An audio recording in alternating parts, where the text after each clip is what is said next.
Hi, Karen. Thanks for doing this. Yeah, no problem. Okay. So, back in late December, I had just sent an email to my email list about a YouTube presentation called Non-Dual Therapy That Works.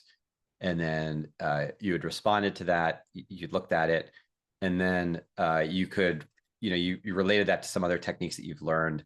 Um, and you had said, let's see. Can I read the email about the Adyashanti talk? Sure. Okay. You said after listening to an Adyashanti talk where he discussed how we create the story of me, I went back to your video and looked at it through the lens and saw that the two concepts paired very well. At some point, a storyline is created within us that leads to the beliefs that structure our internal world. And seeing how those beliefs are impacting our present suffering and envisioning how our life would be different without that belief lets you play with the storyline, see through it, and that it can be altered. It also has been helpful to identify the roles I find myself playing in the story. For example, now playing the role of, someone with depression, a person trying to be good, and so on and so forth, whatever roles we might be playing in our lives. And you said, just wanted to share that. Beautiful. Um, and then I responded back saying, thank you for this, and that I need to make a longer video. But there's actually, part of what I want to introduce to, I guess, people that are interested in both non-dual spirituality and psychotherapy or mental health is that there's actually an order to how the sense of a separate self is organized. And we have the sort of not good enough feelings or low self-worth feelings, that sort of thing, or being stuck inside of a certain role or certain rules and that sort of thing. Um, and so I just kind of just off the cuff in this email back to you, I ran with this thing that you said about trying to be good. And so just to illustrate the sense, illustrate the point that there's like an order to things, I had said, so trying to be good, for example, is a response to something, some urgent need in response to life events. And I invited the inquiry of like, okay, well, if I don't try to be good, then, and then that'll often do is reveal an urgently felt purpose that's attached to being good. And then that purpose is also embedded in a deeper structure, which is our meaning about reality. For example, at an emotional or feeling level, if you imagine yourself without, um, whatever that meaning is, you might feel liberated, you might feel some resistance, right? For example, if I'm not actually responsible for X, then feels relief, liberating, and so on and so forth. But I also feel some intense anger because I tried for so long to be the good person. I expected it would do this, but it didn't. And now this just feels weird, and so on and so forth. Um, and you said in your email back, you said, I had something come up today and I used your method. I'm pretty shocked at what it uncovered, and I actually do feel like I have some resolution to it. Um, and when you sent me that email, I was like, I was surprised, I guess, because and delighted because this is something that I am trying to distill this kind of method into more of like a self-helpy type of practice, I guess you could say, because that hasn't happened yet. Right? This is stuff that if you want to learn this, you have to get kind of specialized training. And so I'm I'm really pleased that at least for I guess in statistics they say an N of one. This is N of one where I've sent you this email Right. with the few techniques and you took it and ran with it and something worked. So I guess I'm just really excited about that. And I'm curious as to what was it that you did and what happened? Sure. Yeah, first of all, thank you so much because it definitely did help. And, I've heard the advice before of, when working with something like this, like a process, to try to start with something small, so you're not tackling like your biggest, most emotionally, hard and driven issue first. So, I had this come up where my husband is usually like happy-go-lucky, pretty laid back, and before and he's a musician, and so he does what he loves for work. I mean, he's got it pretty good. um, and he's playing with some people that have some challenging stuff. Anyway, he was kind of complaining before work, and he was just it was just an issue of him not being very happy doing what he was doing anymore.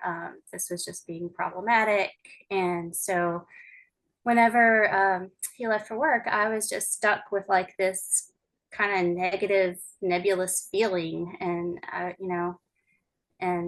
was like, oh, well, let me use Michael's process and kind of see, this would be a good thing that's bothersome, but it's not got me crippled where I can't really, kind of think and do the process. So yeah, so I went through and I wrote down your highlights, and I wrote down like the example that you gave, and then after each part of the method breakdown, after your example, I just plugged in like my personal stuff. So like for the active aspect of suffering, I just kind of wrote this down. Like, you want me to just read it back to you? Just kind of go through what Yeah, I if you did. if you're okay sharing, sure. Yeah, I don't care. So I just wrote down, when I hear Grant complain, and that he's not happy, I get scared, which is the passive part, and then I worry, which is the active part. Um, so then the next part was like, imagine yourself without the active part. Um, Meaning, like, how would it feel if you didn't, if don't go into worrying about him? yes. Yeah. So I wrote, what if I heard Grant actually felt scared and didn't try to fix it? If I didn't see it as something that actually needed to be fixed.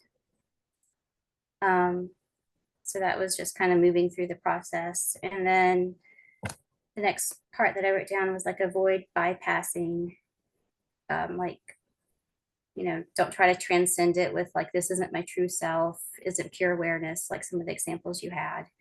And instead focus on the emotional reaction, which I kind of, I've done that before in the RAIN process. I don't know if you're familiar with RAIN. Yeah. So I just kind I forget what the acronym is, but it's a trauma release method, right? of, yeah, I don't know what the actual category is. It's recognize, accept, investigate, and nurture, I think, is the N. But the I is investigate. So that's like going through like your physical felt sense of the emotion. Like, oh, it's making my stomach, feel like a knot. It's making, me feel flushed, or just whatever the physical aspects of it are. So for me, I kind of had like an overall sick feeling, and I had like a ball in the pit of my stomach, and I just felt like some contraction. So I wrote that down. And then the next step, and again, I'm sorry, I know I just kind of paraphrased like what you No, wrote down. it's So fine. It worked. So whatever you yeah. paraphrased, it worked. It's fine. Um, So the next step was number 4, allow emotional truth to fully integrate and become clear. Stay with the emotional sensations until clarity and integration naturally emerge. And then within that, you had um, these like prompting questions of like, what does this anxiety feel like it's all about?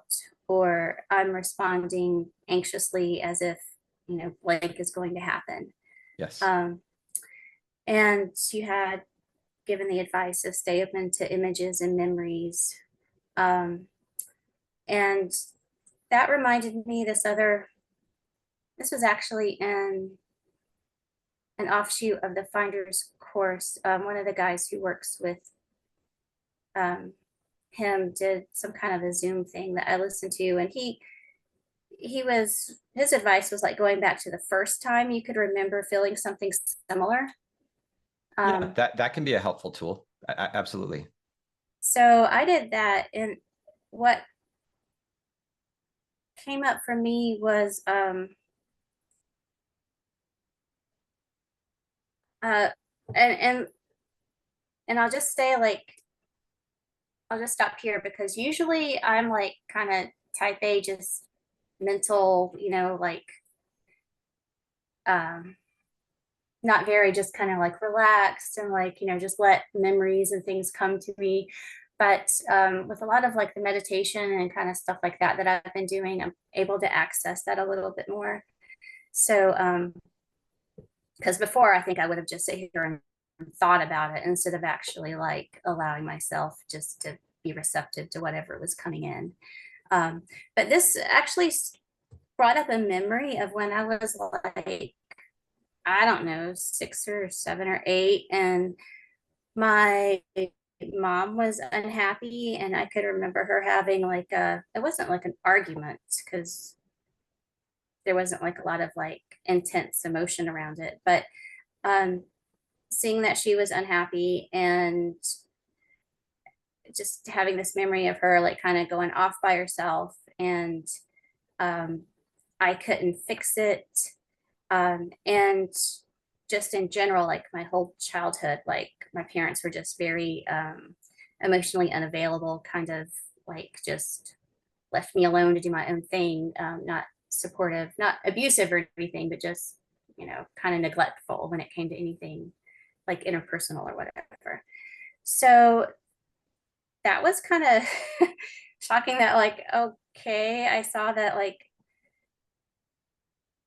that was something that came up with it. And I went back to your prompts and I said, I filled it in with like, I'm worrying as if I'm going to lose him and be alone if I can't fix it. And that was just like I didn't really expect to uncover something so big Hmm. from something that was kind of like small. What I felt was like a relatively small thing that was going on in my day. Number 5 was get clarity on how does meaning from earlier experiences still affect me. Um,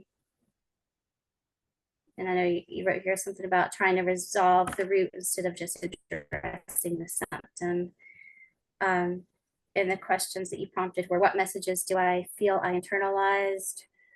Or what was worst thing about what happened? And um, with that, I felt like the message that came to me was unhappiness can't be allowed. It must be stopped at all cost. Um, and the worst thing was about it was being separated and ignored. And what really jumped out at me about this is I have a history of suicidal tendencies, like that. The last time, I mean, it was pretty bad. Like I was getting ready to drive out the door and go jump off a bridge. Oh, wow. And I can't swim. So it was, it was like right there. And all of that, um, and like I can see the conditioning now. It doesn't really, at that point, it didn't really help with the actual issue. Um, but anyway, I can see like the conditioning comes from me like avoiding this unhappiness at all cost. Like if I get into a place where like something negative comes up and I have this going through my system, I can't be logical and be like, oh, this is a short-term thing, it's going to end, it's not going to last forever, you know this is a challenging time, but most of the time I'm just fine. It's like that whole like logic and being able to use any of the tools that I've used, like it just goes out the door. It's just like I get hijacked. And I really think it comes from this, that thing that came up that said unhappiness can't be allowed. It must be stopped at all cost. It's just like something within me, I guess when I was young, just got the message that if there's any sort of unhappiness within me or within those around me, then it is just like game over, into my world, you know, kind of thing. And I got to hit the eject button and get the hell out. So yeah, so I got that out of it, which was, I did not expect to get anything that big out of it. And then I went on to the other parts. Let's see. Get clarity on what the root or view of reality we felt pressured to respond to, and that's still present. Not conceptual, analyzing or thinking about it, but instead something at the feeling of the level of being. And I just wrote, I will be left alone if I can't fix the unhappiness in myself or Grant. Oh, wow. And then 7, inquire what life would be like without this view. Helpful to restructure memory of first occurrence. And the example you gave in there was great. I mean, all the examples you gave were great. They were just really easy to follow and just kind of plug in like my stuff in it. So, let's see. So I probably, oh, go ahead. I probably used examples that I commonly get with clients. Yeah. So that's why. I mean, it's common. It's common, I would say, to most people. Yeah. Yeah. And the whole like kind of rewriting it, or what would you say to yourself then? That was a really helpful one, because I just looked back at it, and what I would have said to myself is, you know, yes, my mom was sucked into her own unhappiness and ignored me, causing my own unhappiness. This view is that unhappiness means no love for me and being ignored. Like unhappiness can't be a part of life because it destroys life and love. Wow. I would tell my younger self that she is hurting and failed to be a mom. It's not her unhappiness. And it's not her unhappiness, and it's not your fault. She just didn't want to be a mom. It was forced on her. She could have been unhappy at times and still have been loving, but she wasn't. The unhappiness didn't cause her bad parenting. Unhappiness doesn't equal no love. And then 8 was inquire what it's like to let all this land, and if you find other root issues around it.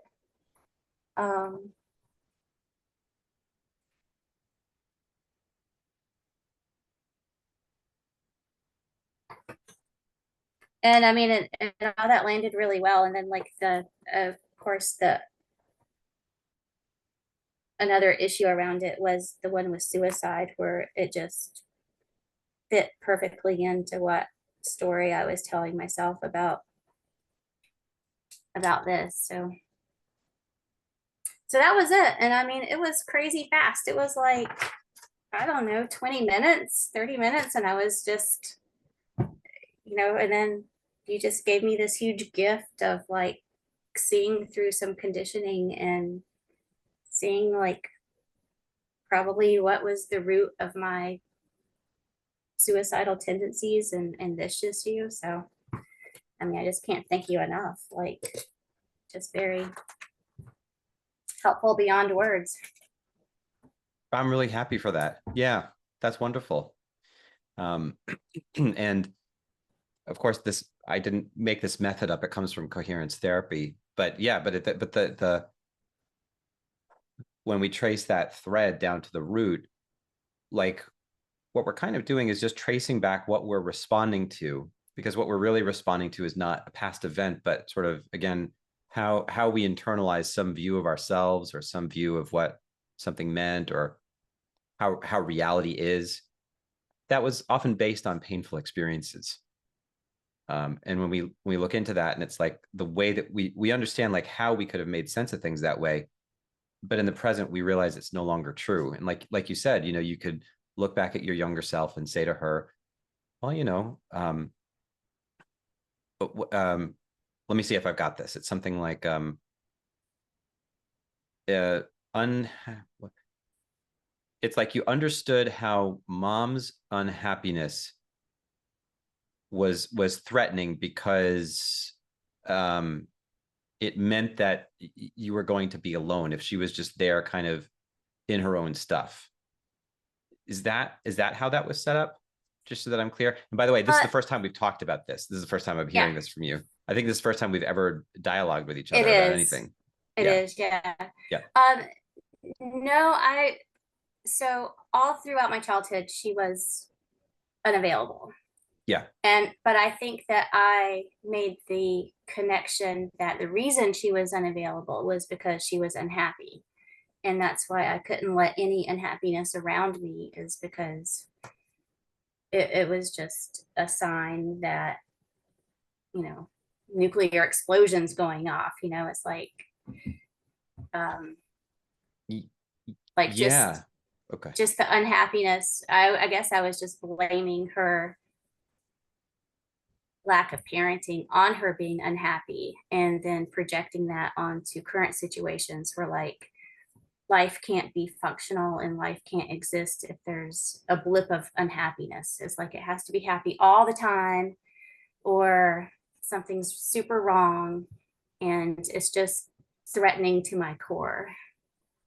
Right. And her unhappiness was just it was a state that ultimately it that didn't have to make her unloving towards you. Exactly. Yeah. And that was what I realized was that it she could have been unhappy and still in certain situations and still been, quite a loving mom. It's Right. not a And I reason. that's right. Yeah. Beautiful. Right. And I guess to just recognize that unhappiness doesn't that it's like your young self internalized that as some existential danger to you, that's what was causing it. Yeah. And now you realize that that's not really the cause. Mom, how did you say it? She was pressured to be a mom and she didn't want to be initially. Is that how it happened? I mean, that's what I think. I mean, I just think she was kind of pressured into getting married young, and just the expectations of having children, and she really didn't want to be a mom. So, Yeah. And right. Yes. And that was, and are you saying that that was the cause? Her blips of unhappiness here or there were not the cause, but that was, and also like her just a decision to not embrace her situation as a mother or as your parent. yeah, I didn't really go into that as much. I mean, I think it was more important for me to see that, like, for me to see that my husband can be unhappy but still be loving, and like, Yes. and we can still have a marriage if he, if he's unhappy, like through a period of time or something. So I wasn't really trying to get to like the root of her unhappiness. It was just seeing that the relationship that I had made between her unhappiness and not being loved was a relationship that just didn't make any sense. Yeah, fair enough. Fair enough. And often we don't need to know exactly what somebody's motivations were in order to heal ourselves. And yeah, I mean, it sounds like the resolution there was, oh, wait a minute, he can be unhappy because unhappiness, the presumption was unhappiness is going to be an existential threat to me. That is what is causing mom to abandon me, these unhappy states that she gets into. When in reality, it's just a state that somebody can go to, and she could have loved you and been unhappy, just Right, like other people in your life go through unhappiness, but they still love you. Yeah. right. Hmm. Yeah. Beautiful. That's wonderful. And does it feel like it's easier to tolerate your husband's, like if if he's in a low mood state, does it make it easier to uh to just witness that? I think so. I mean, it's only been a few days, so, and and that's resolved. Like like I said, he's pretty easygoing, and so there's not usually a whole lot of difficulty that I have to deal with surrounding his moods. But just seeing it, like it just felt like a huge relief just to actually see what buttons were being pushed, and like kind of seeing the core of like where that was coming from, and um, just the story that I had been telling myself about all this stuff, um, because I know from my last suicidal time that like it's it was something that was triggered beyond logic. I mean, it was just something that had to have been like really subconscious to to get me to that place, because I've done an intense amount of work over the last year, like um, with Buddhism and all this kind of stuff. And so um, I've been at like super really good places, super steady, super like, the best year of my life as far as mental health and all that steadiness goes. And then this thing just like hit me like a ton of bricks. And it was from me not being able to deal with like an unhappy event that came up that I, logically I could see it's not the end of me. It's not, it's not gonna ruin me or whatever. Oh, But just not being able to deal with like hmm, just having some unhappiness around there. And so just kind of seeing like that as a root cause of that was huge. beautiful. Yeah. And I'm sorry, maybe I misunderstood something. I thought the blip on the thing that got you keyed up was seeing your husband unhappy about something as he left for work. Yeah, sorry, I diverged there, because when I was going through the process about the issue of my husband being upset and going off to work, working through your system, I uncovered that link between, what did I say? I wrote it down like unhappiness must be avoided at all cost, or At all must be costs. stopped at all cost. Yeah. And that just triggered oh, that's why I'm getting suicidal, is because I'm like avoiding unhappiness at all cost. It's um Yeah. so it so I worked through the process about the issue with my husband, but then in doing so, I saw that underlying story also had part to do with my suicidal tendencies. Yeah. Got it. Got it. Yeah. And look, I'm really happy for you that it feels like a relief just after doing, as you said, 20 minutes of work on this. And I think it's testament to how much, I mean, it sounds like you've been doing quite a lot of inner work this past year. Yeah.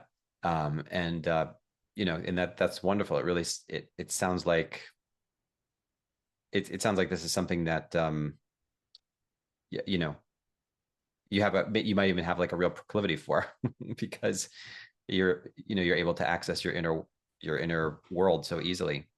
But also, I think that it's wonderful that you were able to follow a procedure. And again, this is something that you and I uh we have we have not spoken, I don't think, prior to this.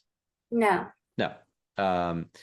And so that's great. I mean, that's wonderful feedback for me too, that you know, that I've that for at least, some folks out there, this is effective and it's working, even if I haven't, even if we haven't interacted with each other personally.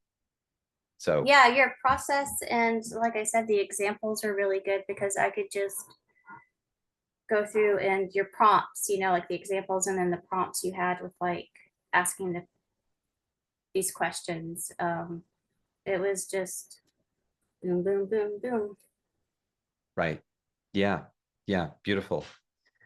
Well, awesome. Listen, I'm really happy that you've experienced some relief from this, that you got to a core level of something and that you feel like, does it feel like that item of it is resolved?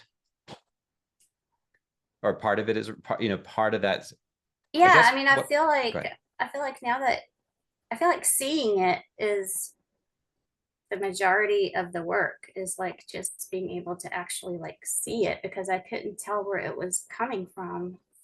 And now that I can kind of see where it's coming from, then I feel like I can use the tools and stuff that I've used successfully for other things. But that was just one that was kind of like hiding there. Right. I couldn't Yeah. really see otherwise. Right. And so I'd be curious as to how you notice that your experience is different, or in what way you feel that your experience is different over the next few weeks. I'd be curious, like if you start to feel unhappy about something, and then it's just like nothing. It's like, oh, I'm a little dissatisfied about this, and it just, you know, and it doesn't have that ping of existential threat. I'm wondering if that's how it unfolds. Yeah, I'll definitely keep you posted. Okay. It's it's just like a huge relief though to kind of see what was underneath my turmoil and why I would get like that. Yes. Yeah. Yes. Yeah. Beautiful. And the thing is that I didn't have to make anything up. I didn't have to, you didn't have to have somebody analyze you. It was all just right there. Um, it's just right there beneath the surface. Yeah, I will say, just for somebody like me, like just the meditation practice has probably like allowed me to access some of this stuff where otherwise I would just be in my head, like mentally trying to solve things instead of being a little bit more open to like seeing the images or just kind of going to some of these less analytical ways of Yeah, that's dealing with wonderful. things. And that's what meditation, in my biased opinion, decent meditation does. It allows us to go into our felt sense. Um, it allows us to go into our felt sense, which is where the unconscious mind lives. And so that's why, it's when I was saying, like, the fact that you did this in 20 minutes is testament to all the inner work that you've been doing. Yeah, because it sounds like you've really been getting into your felt sense through meditation, and just settling into your sense of, that pure beingness. Or if you're doing Adyashanti meditation, that's my understanding of what it is, more or less. Yeah. Yeah. Yeah. And by the way, I said RAIN. I think I was confusing that with NARM, which is another acronym, which is a trauma release method. But RAIN means recognize, allow, investigate, and nurture. And I believe that comes from Tara Brach. It's a Yes. meditation method. Yeah. Okay. Yeah. All right. Just so that's clear. Yeah. Cool. Well, listen, I'd be curious to know how this all unfolds for you, and if you experience any other resolutions, or even points of discomfort or resistance, anything like that. Just keep me posted. Okay. And if there's anything else I can do to help you, or if you think I could help anybody else, just let me know. Okay, you got it. All right. All Thank you right. so much for your time and all your work and all this. Okay. No, you too, Karen. Thank you. I mean, this is wonderful feedback for me, just to know this, that it's helped you, that it's helped you this much, and in such a brief period of time. All right. All right. Awesome. Thank you. Thank you.